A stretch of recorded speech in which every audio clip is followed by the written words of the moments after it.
Hey everybody, it's Josh Cripps here, and I'm in this place called Dusy Basin, which is in Kings Canyon National Park, my favorite national park in all of the United States, maybe even the world. And this is a place that I've wanted to come out for a while, so I'm pretty excited to be here.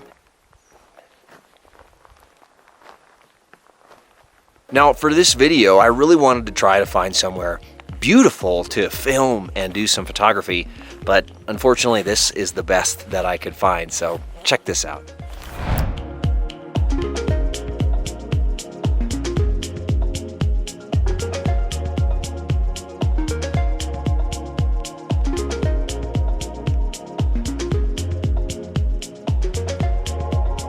Years ago, I had hiked to the top of Bishop Pass, but I never made it any farther, so I didn't know what Dusy Basin was like, and I was always curious about it. Plus, I'd seen tons of photos of the place on the internet, and it looked so beautiful and so alluring, and so I decided I finally had to go. As for why I wanted to take this trip now, well, it was because of this weather, this flat gray weather that you can see above me.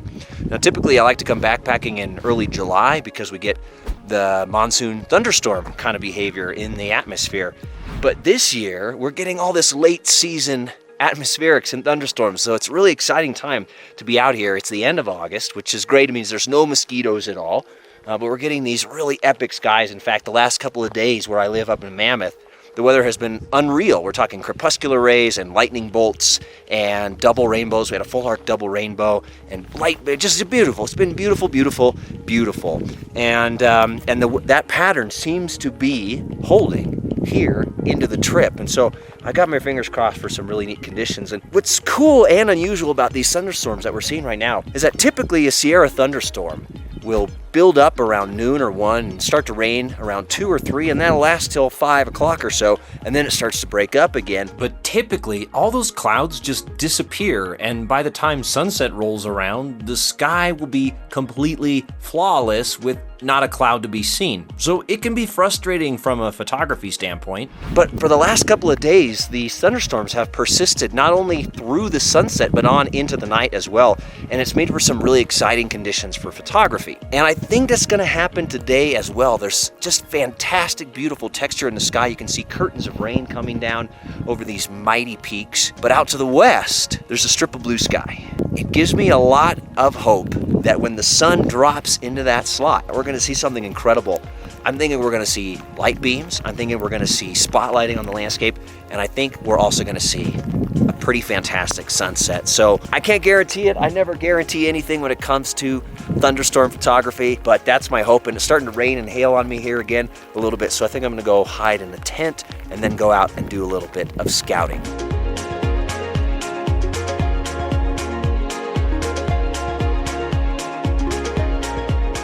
One of the problems with seeing too many photos on the internet of a place is that those photos start to infect your mind, and they make you think that those are the best or maybe even the only shots that you can take there.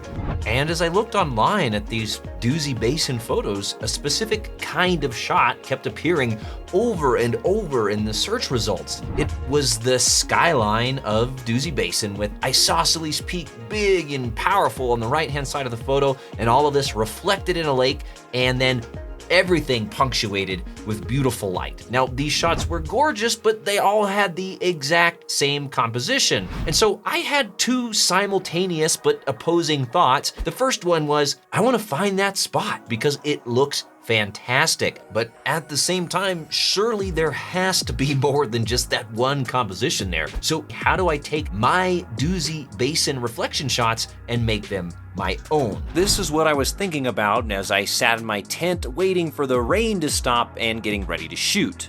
With the clouds pulling this disappearing act on me, I'm actually way less hopeful now about the prospects of a good sunset. So I'm going to take advantage of the light that I've got right now because there are some pretty decent clouds in the sky, some nice puffy clouds, really nice textures and contrast with the blue sky. And the other thing that I've got going for me right now is it is dead calm. There's not a breath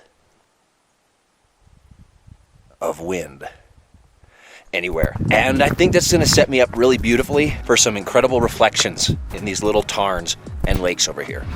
All right, I gotta stop grousing because, yeah, it would have been amazing to have a few more clouds, a few more thunderstormery cool, dramatic sky stick around through the sunset, but it's pretty hard to complain about that. So, you know what I really like about this scene?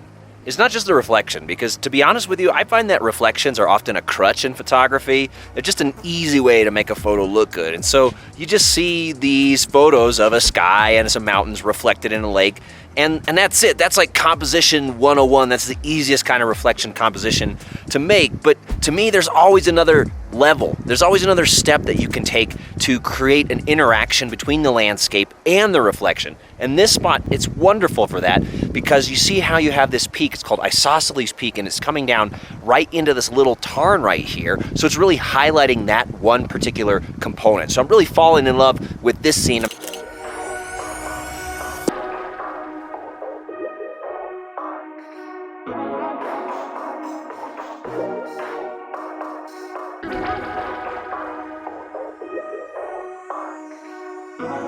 Now, these big lakes are really cool and everything with these views of the mountains, but there's a lot to explore in this basin. There's this whole series of tarns here that flow down the mountain. It's really cool because right here they split, and part of the outflow goes this way and part of the outflow goes out that way. So I'm gonna keep following this stream a little bit just to see where it goes, where the outlet takes me.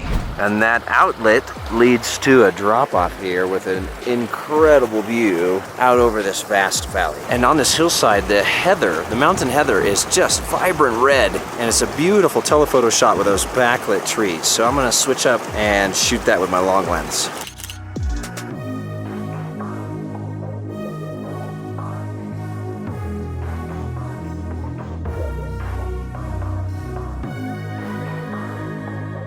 And as I was exploring around the basin, it was a powerful reminder that those preconceived ideas of what the, quote, right shots are as temporary and ephemeral as a Sierra thunderstorm. When you actually arrive in a place, there's always a million other possibilities. And when you trust your vision as a photographer to respond to the scene with your own unique perspective, then I guarantee you are gonna come up with your own personal photographs. And for me, my goal was to take this idea and apply it to the reflection shots that I was seeking in Dusy Basin. And here's what happened next. All right, enough jibber jabber and monkeying around, because it is time to get down to work. You can see that a couple more clouds blew in over the top. The light is getting incredible over this basin here. We've got these amazing reflections that I'm lining it up with these rocks down here on the shore of this little tarn. I'm having absolutely way too much fun, so I better stop vlogging and start shooting. But really quickly, I just want to show you one more example of how you can take your reflection compositions and move them from a simple reflection like this to something really special. You can see that these rocks right down here on the foreground, and if I position my body in just the right place, I can get those rocks to kind of fill in the space, that negative space in the reflection, kind of like that, and it makes the composition so much more powerful. By using the wide angle lens and bringing this right up to you, the viewer feels like they can stand in the scene instead of just looking at this kind of two-dimensional reflection shot. So keep that in mind whenever you guys are shooting reflections, and it'll bring your photos up a notch or 6.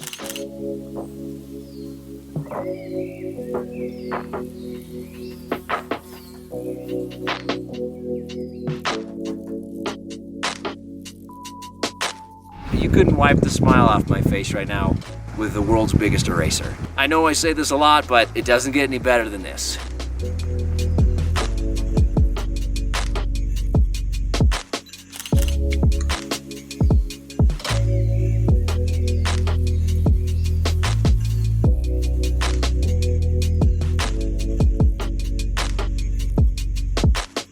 Well, that's gonna do it for tonight. A spectacular evening, an amazing place with wonderful light and no mosquitoes. I think I might be in heaven. I'm gonna close this video out now with a couple more photos from this evening. And be sure to stick around for the next parts of this adventure. Until next time, have fun and happy shooting.